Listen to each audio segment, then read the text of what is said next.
اللہ کے نبی صلی اللہ تعالیٰ علیہ وسلم سے سچی محبت، یہ دنیا اور آخرت کی کامیابی اس کے اندر موجود ہے۔ اسی لیے ہم مومنوں کو، ہم مسلمانوں کو، صاحب ایمان کو چاہیے کہ اللہ کے نبی صلی اللہ علیہ وسلم سے بے لوث محبت کریں اور اللہ کے نبی صلی اللہ علیہ وسلم کی ذات اقدس پہ ہدیہ درود و سلام پیش فرماتے رہیں، ہے نا۔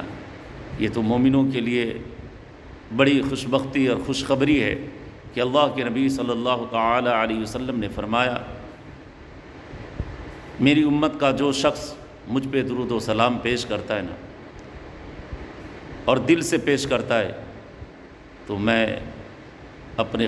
قبر انور سے سماعت کرتا ہوں۔ اور پھر وہ لاپرواہی کے شکار ہوتے ہیں، دل سے نہیں پڑھتے، بھائی یوں ہی پڑھ لیا رسماً، تو پھر فرشتے گلدستہ کے طور پہ رب کی بارگاہ میں، رب کے محبوب کی بارگاہ میں پیش کرتے ہیں، اے میرے آقا، آپ کے ایک امتی نے آپ پہ درود پاک کا تحفہ بھیجا ہے۔ ہم کتنے خوش نصیب ہوتے جو دل سے درود و سلام اللہ کے نبی کی بارگاہ اقدس میں بھیجتے۔ اللہ کا فرمان ہے، یہ ایسا وظیفہ ہے، یہ ایسا طریقہ ہے، یہ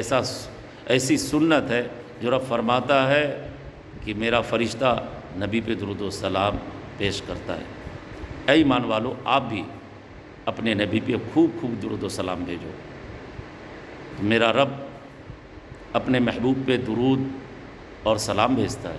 اور ہم ہیں کہ غافل ہے۔ اور یہاں پہ تو رکے ایک بات اور بتا دیں کہ کچھ لوگ ہیں جو کہتے ہیں درود و سلام کے تعلق سے اپنا تو نظریہ ہے، بغیر درود کے تو نماز بھی مکمل نہیں ہے پیارے۔ اسی لیے ہمیں اور آپ کو اللہ کے نبی پہ عقیدت کے ساتھ، محبت کے ساتھ ہدیہ